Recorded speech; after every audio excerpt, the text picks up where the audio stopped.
que jamás ni una vez, de vez en cuando te acordaste de mi ser.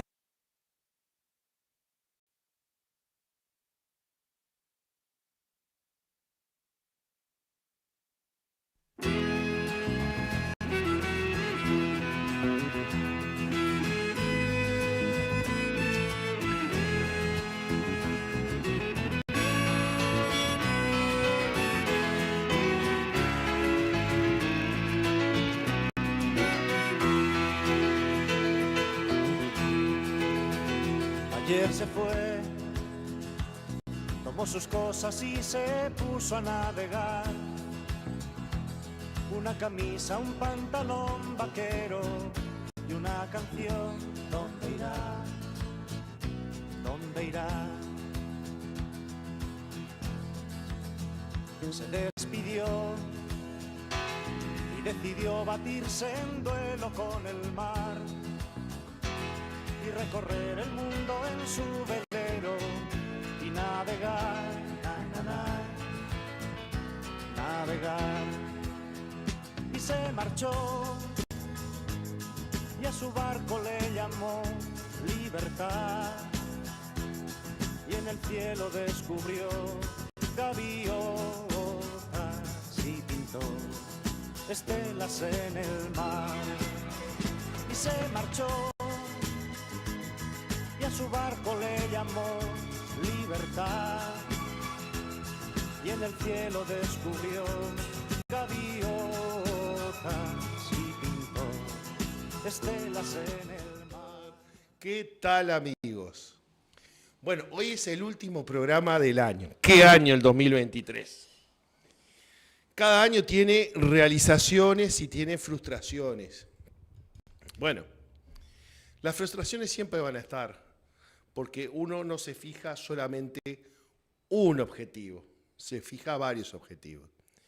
Y es muy difícil que todos los objetivos se lleven adelante. ¿Qué podemos decir como una realización? De repente estamos con la cámara un poquito muy arriba. Sí. Una realización es que es el tercer año de un velero llamado Libertad. En algún momento arrancamos simplemente con un blog, después pudimos estar en YouTube, después estuvimos en radio, y hoy estamos en radiarte.com y estamos en YouTube, porque Radio Arte, además de transmitir desde su plataforma, también nos pone en YouTube. Un año que, si vamos a destacar las cosas hermosas, yo me basaría en dos, fundamentalmente. El 2023 ha sido el año en que se aprobó la ley de tenencia compartida. Se aprobó eso que realmente pocas personas estaban en contra cuando hace 10 años comenzamos con esta prédica, porque ¿quién podía estar de acuerdo en que los niños se criaran solamente con uno de los progenitores, una vez que los progenitores estuvieran separados? La inmensa mayoría de la gente estaba de acuerdo en que se hiciera todo lo posible porque los niños se criaran en presencia de las dos familias, aunque sus padres estuvieran separados, de hecho, o divorciados. Lamentablemente, rápidamente, el tema se politizó y hubo una grieta en el medio. Afortunadamente, los que estaban en contra del proyecto de ley de tenencia compartida no eran mayoría. Afortunadamente, las mayorías que surgieron de las elecciones del 2019 apoyaron este excelente proyecto. Hoy día los niños pueden crecer en presencia de papá y de mamá, aunque estén separados. El odio, el revanchismo, el egoísmo, perdió una batalla. Ya llevamos 7, 8 meses de aplicación de la ley de tenencia compartida. Y todas las cosas terribles que decían que iban a pasar, ninguna pasó.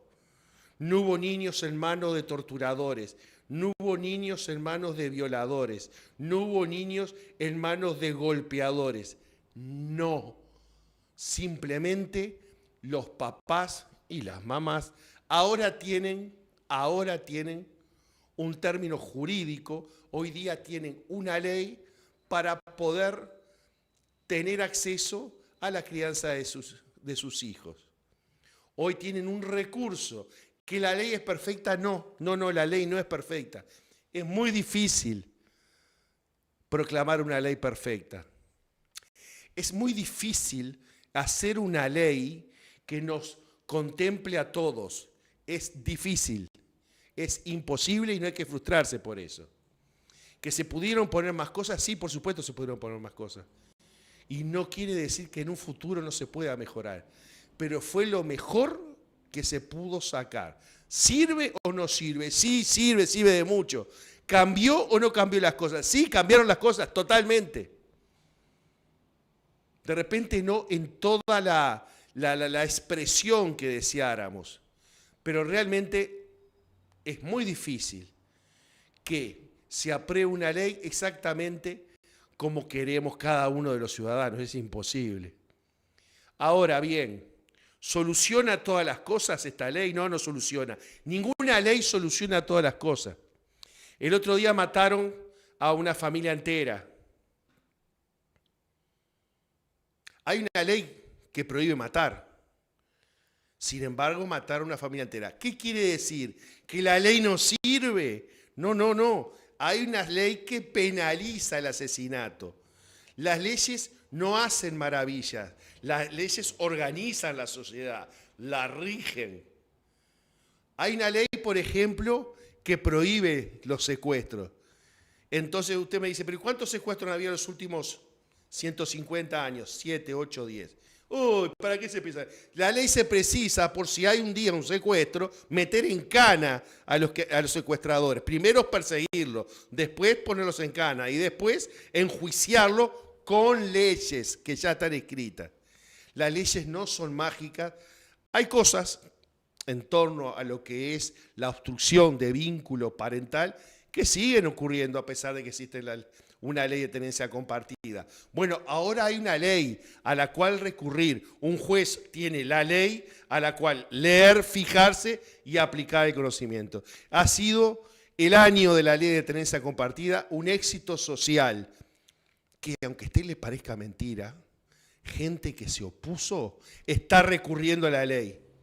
¿Por qué? Porque la ley es buena. Y la ley no se hizo solamente para aquellos ciudadanos que la apoyamos, se hizo para todo el Uruguay. El nieto de un legislador que se opuso a la ley de tenencia compartida está recurriendo a esa ley y está viendo a los hijos gracias a esa ley. A nadie le dijo gracias. No esperamos que nos diga gracias. Eso lo hicimos porque había que hacerse. Señor Roque García, ¿está usted por ahí? Sí, estoy acá escuchándote atentamente, ¿me escuchás? Bueno, Roque, tú fuiste de esas personas en que luchó tenazmente para que se proclamara la ley de tenencia compartida, que como ya lo dijimos, no es exactamente lo que queríamos. Es un gran primer paso que ya está cambiando las cosas. Te quiero contar desde el punto de vista del velero llamado Libertad, el segundo gran acontecimiento de este año es la derrota del colectivismo en la Argentina y el triunfo de las ideas de la libertad.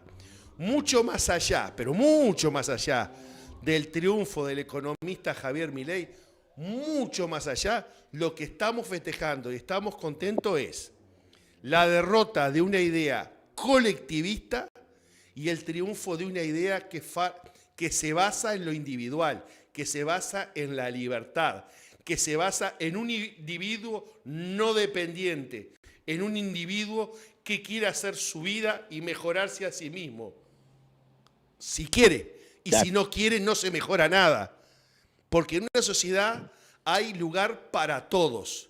Lo que no debe haber lugar para un gran hermano en que le dice, tú para aquí, tú para allá, tú por el medio. Una sociedad tiene que tolerar a todo el mundo.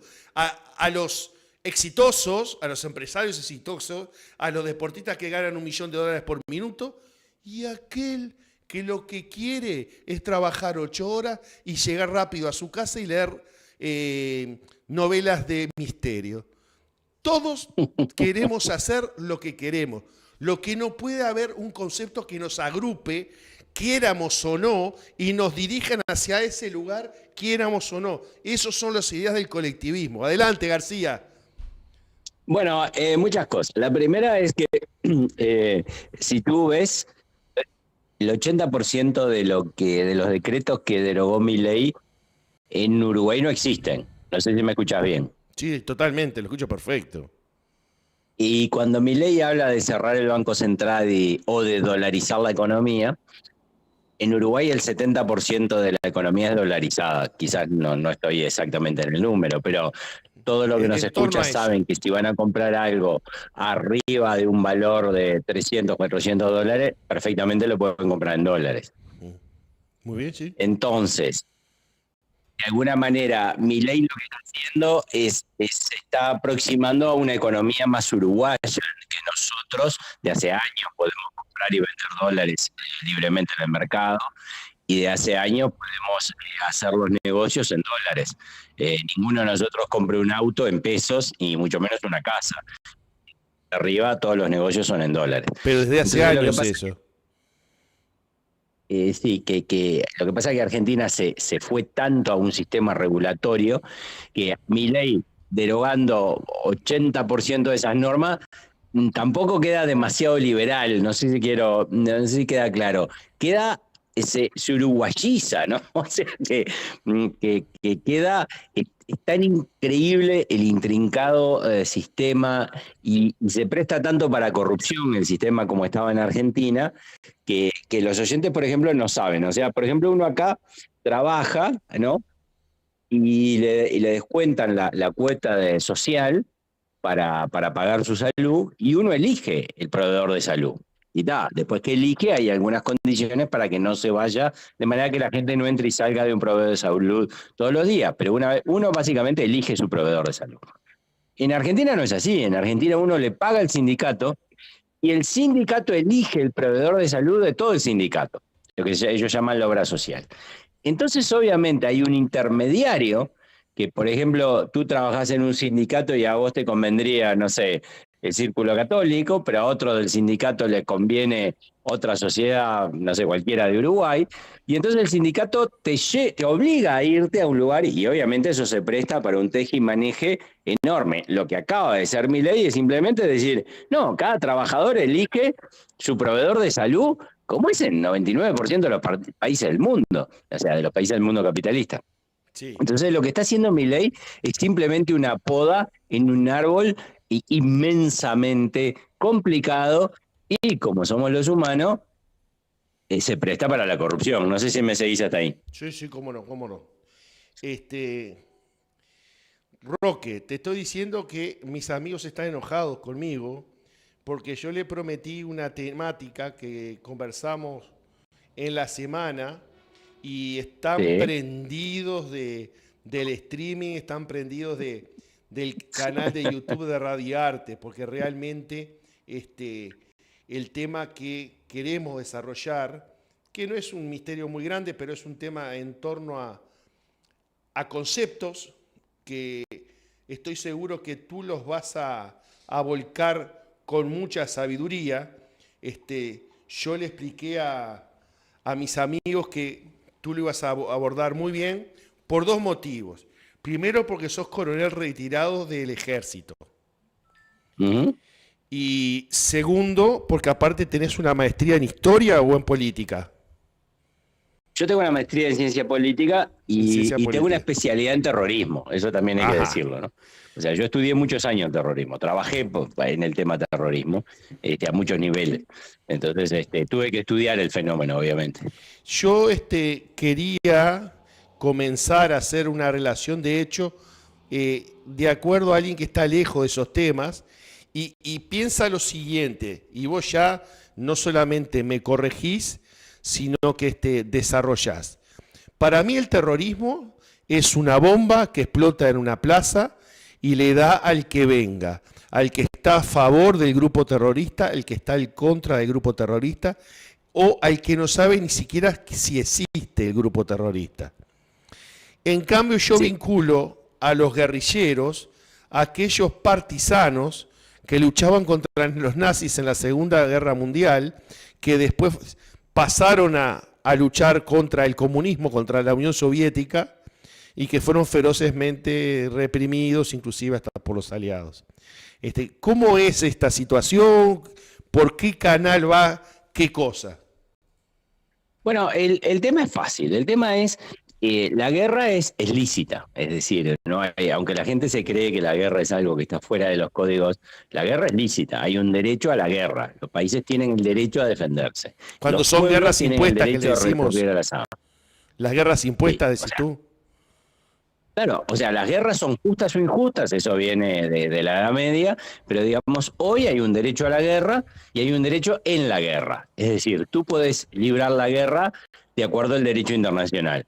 No sé, te voy a poner un ejemplo. Hoy por hoy están prohibidas las minas antipersonal en forma indiscriminada. Tú puedes usar minas, pero tenés que poner un cartel diciéndole al enemigo para que la gente, los civiles no pierdan una pierna por entrar en un lugar que no estaba marcado. Digo, para que te hagas una idea, ¿no? Es decir, eso está regulado y hay una serie de convenciones internacionales. Es decir, en los dos ejemplos que vos ponés, la diferencia es el blanco. Es decir, si tú sos partisano y atacás soldados enemigos, eso no es terrorismo, es un blanco legítimo de tus operaciones militares. Tu blanco principal son la fuerza ocupante enemiga, y puede ser que justo por ese momento pasaba alguien en bicicleta que era civil y no tenía nada que ver, y se lo llevó. Es decir, se acepta una proporcionalidad lógica entre las víctimas del enemigo, que son seres humanos, que son soldados, que van a sufrir, que van a pasar un día horrible, que las familias también van a sufrir, pero digamos son militares y son un blanco válido, lo que se dice. ¿Estamos hablando del daño colateral ese o no llega?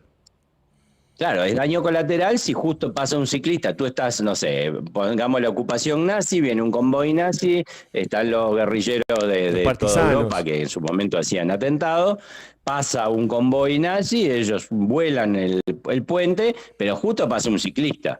Y bueno, el ciclista se lo llevó, o sea, es un daño colateral. Pero el blanco principal es el convoy militar alemán. Sí, claro, bien, sí. Militar alemán significa militares soldados combatientes, soldados que lleven comida a los combatientes, soldados que lleven agua o pan a los combatientes, es decir, que se conoce como todo el esfuerzo de guerra. Es decir, no necesariamente tiene que ser el que lleve un arma, tiene que ser el que contribuye al esfuerzo de guerra. ¿Estamos de acuerdo hasta ahí? Muy bien. Adelante. Pero el terrorista pone una bomba en un café.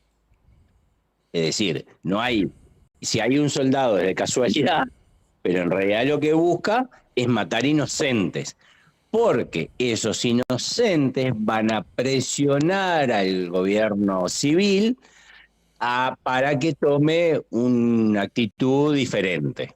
Eso es terrorismo. Terrorismo es atacar inocentes para que los culpables reaccionen.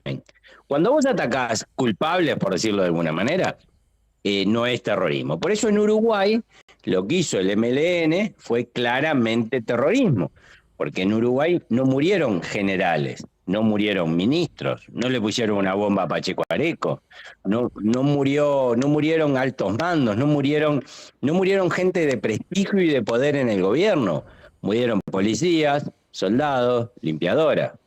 ¿Cuántos policías tenés que matar vos antes que el gobierno de Pacheco Areco cambie su política? No sé si me explico. Sí. Es un camino larguísimo de sangre, y en lo que vos estás, tu principal herramienta, por eso se llama terrorismo, es el terror.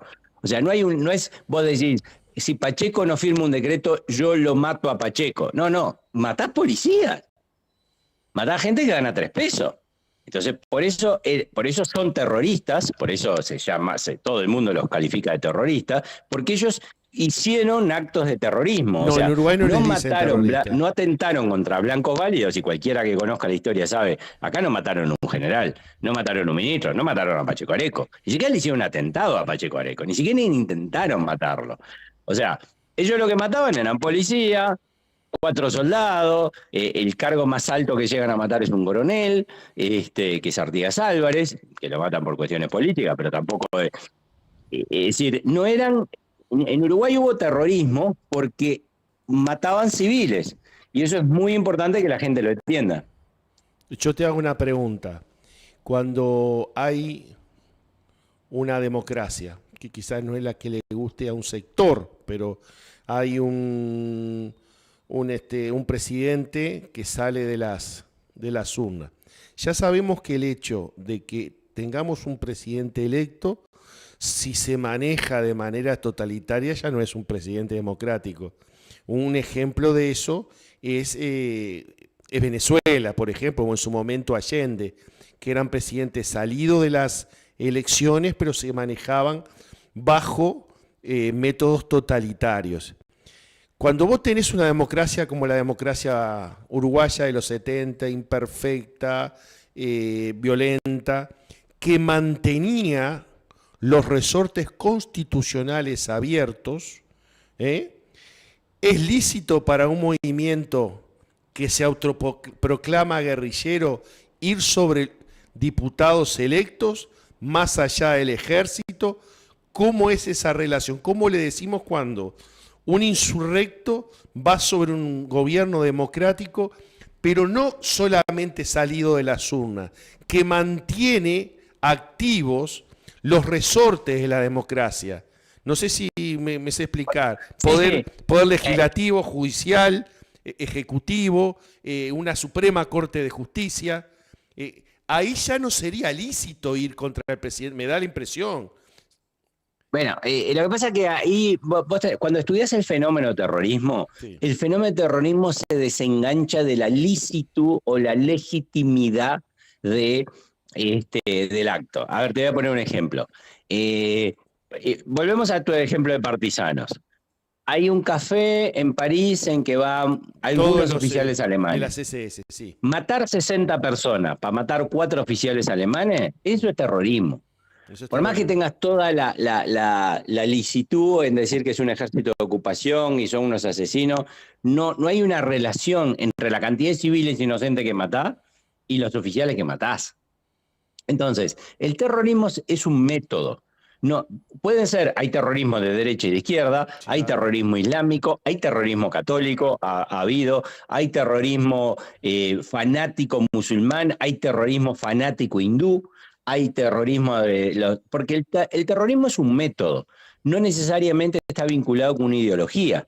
Entonces, lo importante es que la gente tiene que entender que y por eso es tan falso cuando se dice terrorismo de Estado. En Uruguay no hubo terrorismo de Estado. Para empezar, los Estados no cometen terrorismo, pero además la represión que hizo el Estado no se fue contra inocentes.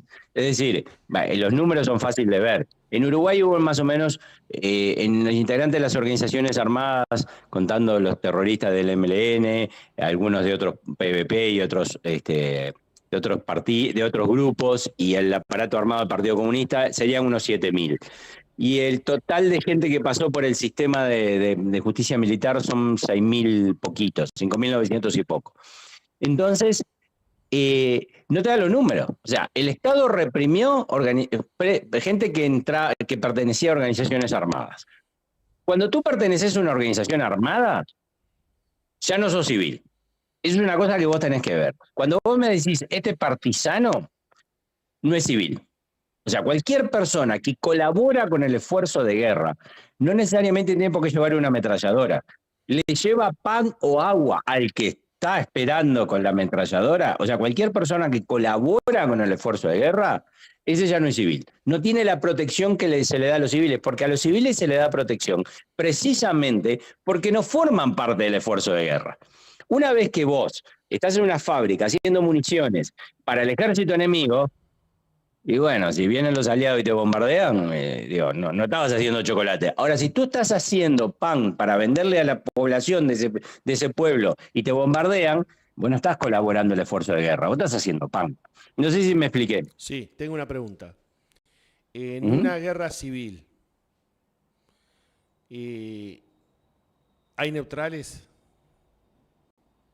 Sí, Sí, porque sí, claro. sí. Te digo porque más de una vez estuve leyendo declaraciones de partes beligerantes en guerra civil donde no reconocen neutrales. O sea, no reconocen como terrorista un acto en donde, como habíamos dicho, para matar a 4 oficiales enemigos, matamos a 40 personas. Bueno, eso no sé qué reconocen ellos, pero en realidad lo que es claro es que eso es terrorismo cuando vos no hay una relación lógica entre la cantidad de inocentes y la cantidad de culpables que vos matás. Y terrorismo es el método en el cual generalmente vos buscás inocentes. Es decir, digamos, en las acciones del terrorismo islámico, que es el uno que más conoce, Por ejemplo, vos las no Torres podés Gemelas. sostener que volar, que atacar un edificio lleno de civiles, como fue el 11 de septiembre, que está lleno de civiles, eso es un acto lícito. Ahora, cuando decís, atacaron el Pentágono, bueno, el Pentágono es otro tema, ¿me entendés? Sí, El sí, sí, Pentágono sí. es un blanco válido dentro de una guerra. Ahora, las Torres Gemelas no. Bueno, las Torres Gemelas son un blanco civil, no hay 14 militares. El Pentágono, que mataron un montón de oficiales militares americanos, no es o sea, nadie dijo que es un acto de terrorismo de alguna manera. Si bien los que iban en el avión se comieron el garrón, el atentado terrorista a las Torres Gemelas es lo que se habla. Porque ahí eran todos civiles, murieron cerca de 5.000 civiles.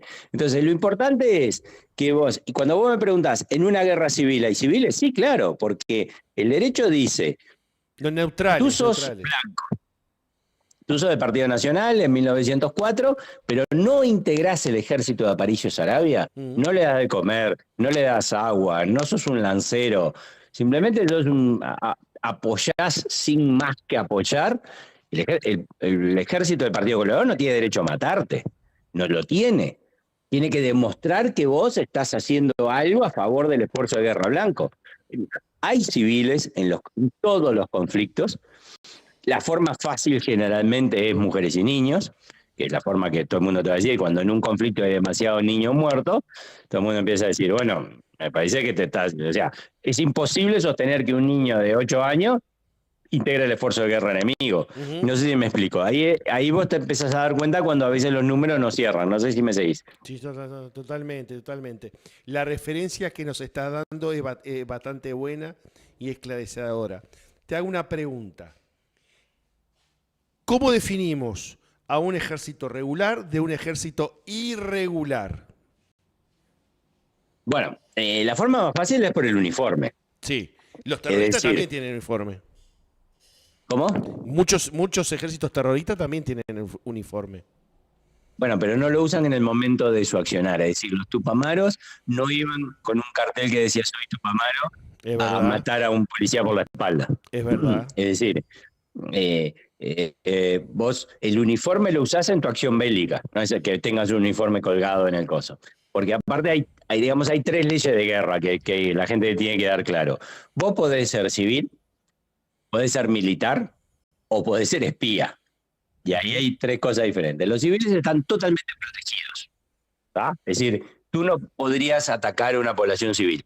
Podés decirle que se queden en su casa, podés decir que evacúen en una ciudad, como pasa mucho, lo vemos ahora en la guerra de Ucrania, los dos bandos dicen, váyanse porque vamos a atacar, pero no podés destruirla.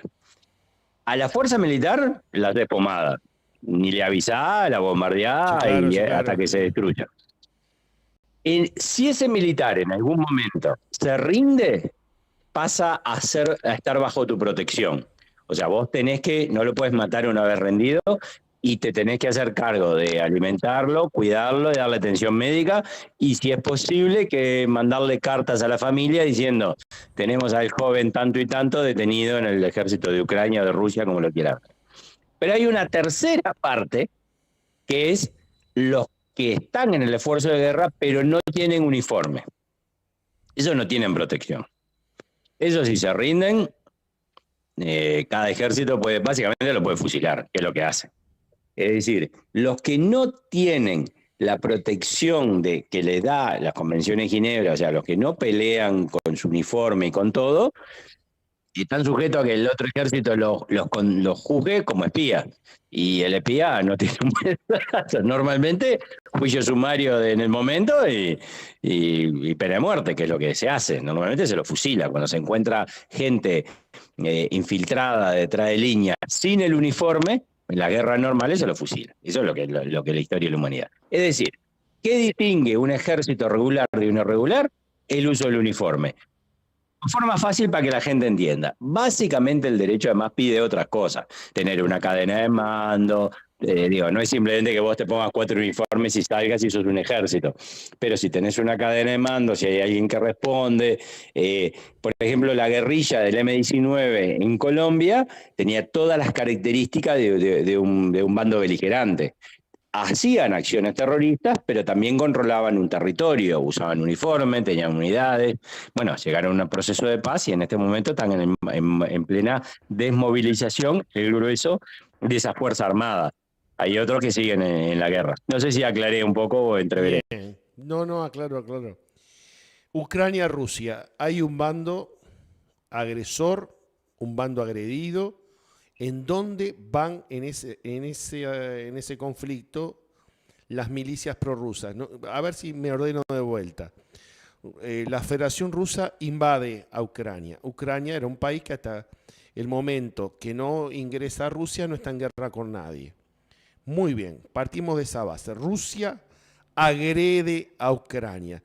En ese partido aparecen las milicias prorrusas de Donetsk o del este de Ucrania. Hay 3 bandos, hay 2 bandos. ¿Cuáles son ilegítimos? Bueno, arrancaste cortando la historia en un lugar que es bueno para tu historia, pero en realidad la historia es anterior, ¿no? O sea, los conflictos entre ucranianos y rusos llevan, no sé, creo que como 1000 años.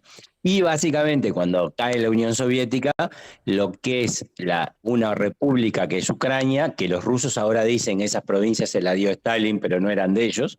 O sea, básicamente hay una discusión de por qué Stalin le dio tanto territorio. Stalin o uno de los líderes soviéticos le dio tanto a Ucrania en lugares en donde el 70-80% de la población es prorrusa. Sí, no tengas dudas.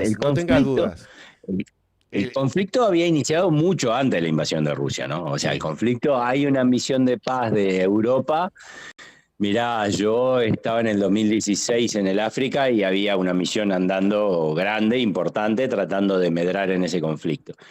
Es decir, hay una historia étnica, hay una cuestión de que, bueno, es un conflicto sumamente complicado. Desde el punto de vista del derecho internacional, es una guerra muy convencional. Si bien los dos se han tirado con los códigos, si tú te fijas, el rol que está jugando la Cruz Roja es enorme, porque es un conflicto convencional. Hay muchos prisioneros de un bando y de otro, hay muchos corredores humanitarios como hubo en Mariupol. Es un conflicto, digamos, más clásico y en el cual hay artillería, aviones, tanques, un conflicto y en el cual el derecho internacional humanitario tiene un rol muy importante para jugar. Entonces, si tú te fijas, la Cruz Roja está teniendo un rol muy grande no en parar la guerra, porque la idea es hacer, o sea, como te decía, el combatiente puede ser sujeto de blanco válido hasta que es herido o hasta que se rinde. Una vez que es herido, ya no da para pegarle a un tipo que está herido. Lo que debería ser la potencia que lo capturó es salvarle la vida, porque de eso se trata el derecho internacional humanitario, salvarle la vida, no hacer que muera un joven que tiene la vida por delante. Porque si tú te fijas, la gente que muere en la guerra a Rusia tiene 20 y pico de años. Entonces, yo no tengo una visión, ¿cómo te puedo decir?, políticamente ni de un lado ni del otro, ni creo que tenga por qué tenerla, porque es un conflicto en el cual, yo qué sé, son potencias y la guerra es así. Lo que sí creo es que si no llegan a un acuerdo en un tiempo, digamos, en 1 año y pico, la guerra va a seguir matando jóvenes que en este momento están muriendo por 300 metros de terreno. Si tú te fijas, los combates son por un barrio de una ciudad. Y entonces, más allá de mi opinión militar, que creo que el conflicto en este momento es muy favorable a Rusia, no me lo preguntaste, pero te lo digo. No, yo lo que te quería Rusia, preguntar era si se da, a tu entender, o desde el punto de vista militar, una invasión de un país extranjero a otro país. sí, claro, se da, pero nadie lo niega, porque Rusia dice que invade. Sí, O pero sea, ahí no yo es, te nombro a las milicias prorrusas. ¿Cuál es el papel del miliciano prorruso en este conflicto? una de las cosas que hace Rusia es los integra, porque ahora viste esas partes que ocupó, hicieron una especie de referéndum, no estoy muy por dentro, no quiero, pero básicamente esas partes ya son Rusia. O sea, ya no existe. Para Rusia, para el Estado de Rusia y sus aliados, esa parte de Ucrania ya se la comieron políticamente. Es como que mañana Brasil invada y Artigas sea parte de Río Grande. Entonces ahora ya los metieron, digamos, en las Fuerzas Armadas rusa y reciben armamento, equipo, entrenamiento, munición, o sea, ya son parte de las provincias ya es Rusia. O sea, por eso ahora es tan difícil llegar a una paz. ¿Qué Porque el Parlamento de Rusia votó la anexión de estos lugares. El miliciano.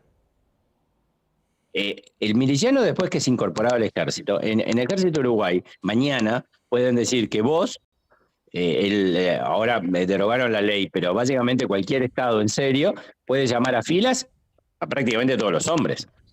Ya, vos mañana puedes ser llamado a filas. Y pasa lo mismo con cualquiera. Es decir, era miliciano, ahora esto es territorio ruso, ahora es integrante de la Fuerza Armada de Rusia. ¿Cómo hacen para disciplinarlo? ¿Cómo hacen para que se convierta en un soldado en serio? De yo no puedo creer que un miliciano, problema de los rusos. Pero en un tiempo récord, hay soldados que sufren una instrucción de 4, 5, 6 años. ¿Cómo entra un miliciano en esa dinámica? Y bueno, viste, es el milagro de las 6 semanas, digo yo, que lo meten, porque la guerra es así, viste. Muchos de esos jóvenes hace años que están peleando, porque el conflicto se viene dando hace tiempo.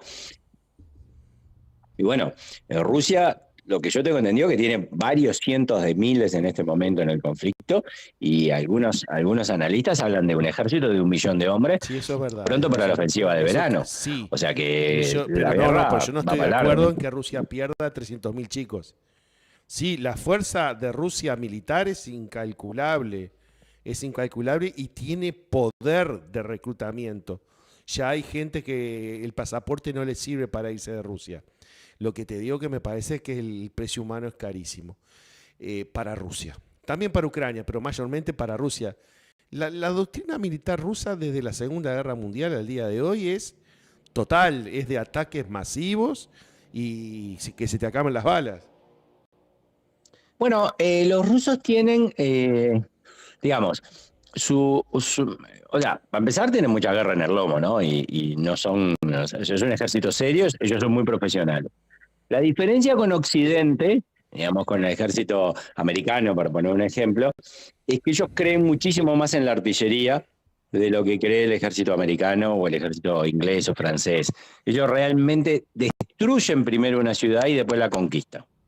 Es decir, la barren, pero si tú ves las fotos de lo que queda, cuando ellos conquistan escombros. No conquistan una ciudad. Conquistan escombros, destruyen todo. Fíjate lo que quedó de Mariupol, fíjate lo que hicieron en Siria cuando estuvieron en la guerra civil. Entonces tienen un nivel de consumo de munición normal de artillería enorme. Y es muy difícil para una fuerza estar sometida a días y días y días y días y días de bombardeo y que después al final venga una cosa.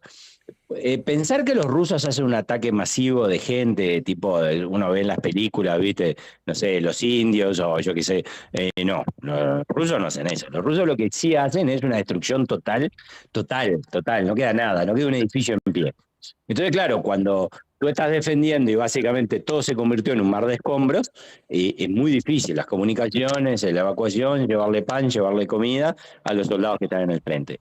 Pero bueno, la guerra es una tragedia y cualquiera que nos esté escuchando, quiero que le quede claro de que es una experiencia sumamente dolorosa. Los padres que tienen a sus hijos movilizados saben que en cualquier momento pueden recibir una pésima noticia. Los gurises que están en el frente saben que su vida es corta. y la guerra es horrible, o sea que por eso hay que tratar de evitarla. Pero hoy por hoy, en el frente de más de 1000 kilómetros, de haber cerca de 1 millón de hombres por bando, 1 millón del lado ruso y un poquito menos del lado ucraniano, y bueno, es lo que estamos viendo, una guerra convencional en el cual falta mucho para que se diga la última palabra y deje de correr sangre. ¿Qué lugar ocupa en la doctrina la rendición? Bueno, la rendición siempre es bienvenida, porque el objetivo nunca es matar al enemigo, sino quitarle su voluntad de combatir. Es decir, en el ejército que se rinde. ¿Perdón? En el ejército que se rinde, por ejemplo. Bueno, y en el ejército rendirse es un deshonor. Ah, bueno, O sea, a eso quería ir yo. Los tribunales uruguayos de honor reconocían que una de las causas de perder el honor es rendirse cuando uno tenía munición, por ejemplo, o rendirse si la fuerza que lo rodeaba a uno no me acuerdo ahora del número, era como 10 veces superior a vos. O sea, se entiende que uno tiene que tratar de agotar el límite de la resistencia del enemigo. Pero bueno, también Roque, hay un momento en el cual una fuerza no tiene sentido que siga combatiendo. Estructural, porque rendirse. Cuando la claro, postura del Estado es rendirse. Perdón, no te entendí, no estoy entendiendo. Cuando el ejército, no digo un comando aislado, no digo una columna aislada, cuando el ejército, como el de Japón, se rinde, dentro de un ejército, ¿cómo se asimila la rendición?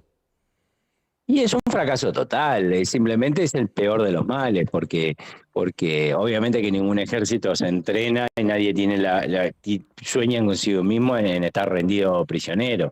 Es una vergüenza, pero muchas veces no tiene más remedio. ¿Cuáles son las reglas de la rendición?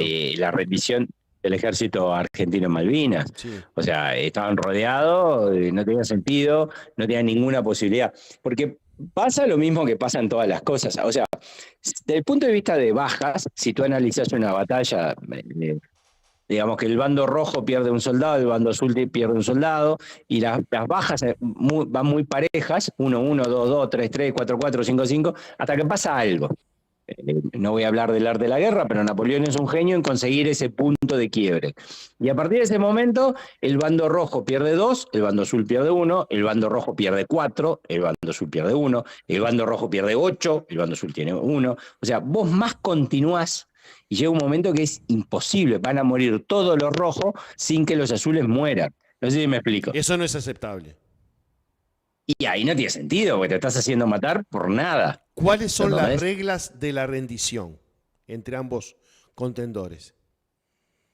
Bueno, la rendición se puede pactar de dos formas, ¿no? Hay muchas formas de rendición, pero digamos la que más se ve en la película es la incondicional. Pero hay muchos ejércitos que pactan mantener, por ejemplo, sus armas. O sea, ha habido casos en la historia en que un ejército se va y lo dejan replegarse con sus armas, o con sus hombres, o con sus heridos, o sea, depende de lo que... La que más vemos en la película es la incondicional. Quédate ahí y chao, pasó a ser prisionero. Pero ha habido a lo largo de la historia varias formas de rendición o simplemente de replegarse. Yo digo, hacemos una tregua, fulano se repliega y seguimos. Pero eso favorece al que va perdiendo. Perdón. Eso favorece al que va perdiendo. El otro bando quiere rendición total. Si no, no hay alto al fuego. Sí, pero no sé. Mirá que todo el mundo le duele. O sea, hay un caso famoso. Yo no quiero. Hay una batalla en Creta en la Segunda Guerra Mundial entre paracaidistas alemanes y soldados ingleses, en que los dos llevan 2 o 3 días en la montaña de Creta. De los dos bandos están muriendo mucha gente. Y los alemanes en un momento dicen, no, papá, vamos a rendirnos, no tenemos comida, no tenemos munición, estamos casi rodeados. Y cuando salen de la trinchera a rendirse, se encuentran unos ingleses que se le rinden a ellos.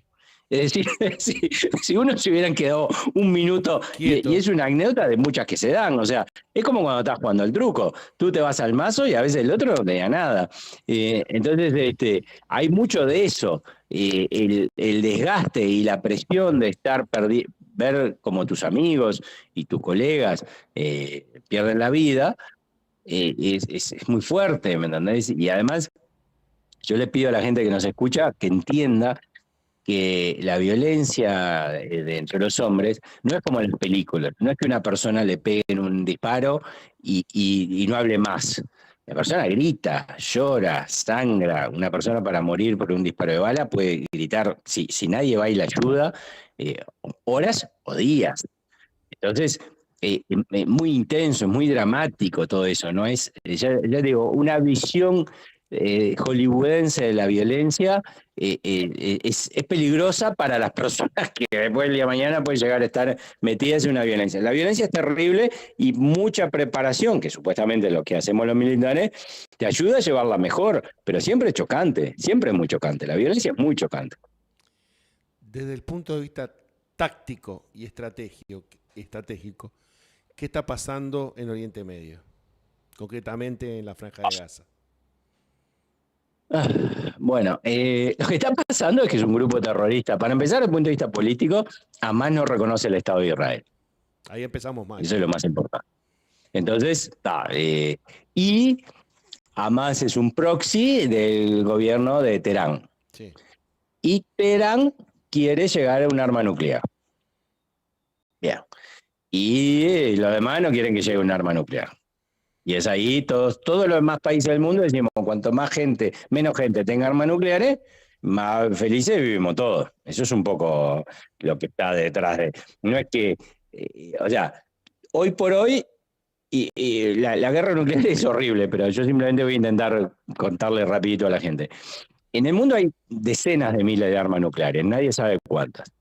Pero si se detonaran 1000, solamente 1000, medias juntas, no importa en qué guerra y no importa en qué lado, el invierno nuclear afectaría, casi extinguiría casi toda la población. Entonces, cuando te dicen que un país quiere tener un arma nuclear, es una mala noticia a todo el mundo. El uruguayo que vive en Artigas, que vive en Casabó, el argentino que vive en Ushuaia, el islandés que vive en Islandia. O sea, ya pasamos un arma, ya no es un arma de guerra como la entendemos, sino es un arma de destrucción masiva. Teherán quiere tener un arma nuclear, tiene un proyecto que no ha podido ser detenido muy bien y tiene sus amigos proxy, entre ellos Hamás. Hamás ataca a Israel. Israel está haciendo una operación muy bien coordinada, con mucho prestigio militar, están teniendo muy pocas bajas. ¿Te acordás lo que yo te decía de que los rusos destruyen las ciudades? Israel no destruye las ciudades. Israel, si tú ves, no destruye las ciudades, destruye solamente algunos blancos, para que la ciudad le permita seguir operando. O sea, si vos ves, ellos, hay toda una técnica. Israel está dando una clase de combate urbano, ¿no? O sea, ha tenido 130 soldados muertos en Israel está dando una clase magistral de cómo se pelea en una ciudad. La gente la va a estudiar por años, o sea, las operaciones israelíes en Gaza. Pero, claro, mueren inocentes, hay un balance de vida muy importante del lado de los habitantes de Gaza. Y bueno, creo que el final de Hamás no hay forma que nadie, porque además Arabia Saudita, Egipto, nadie quiere un grupo terrorista a ese nivel, con ese nivel que además es amigo de Teherán, y tú no sé si sabes, y la gente no tiene por qué saber, Arabia Saudita y Teherán no se llevan nada bien, pero nada bien. Si bien tuvieron conversaciones en China últimamente y parecía que se iban a llevar mejor, bueno, parece que no se llevan tan bien. Así que lo que Jamás podemos se lleva ver muy bien con en la Qatar. Franja de Gaza es más guerra por las siguientes semanas o meses, y después posiblemente un gobierno de árabes, apoyados por Egipto y por Arabia Saudita, no extremista. Eso sería lo más lógico. Sí, hay posibilidad de que surja otro movimiento extremista. Mira, posibilidades siempre Porque hay. Hezbollah pero, nace de la Hamás invasión de Israel al Líbano. Contra Israel, yo realmente no la veo, porque viste que el problema no es solamente tener gente convencida, también es tener entrenamiento, tener armas, tener información, tener drones. No sé, yo, por ejemplo, te voy a poner un ejemplo así loco, ¿me entendés? Sí, hay un montón de gente que está dispuesta a tomar las armas, no sé, hay gente de Peñarol que es capaz que no le andan bien la neurona y es capaz de, no sé, como ha pasado, matar a un hincha. Pero eso es ilógico, la mayoría de la gente no lo hace. Entonces, Hamas tenía el control que tenía, porque tenía todo el apoyo de Teherán, tenía plata, le mandaban armas, le mandaban cohetes, le mandaban, bueno, ahora Israel está destruyendo todas esas redes. Así que bueno, y cuando se habla de un genocidio en Gaza, es bueno que la gente sepa que la población de Gaza se multiplicó por 4 en las últimas 2 décadas, una cosa así.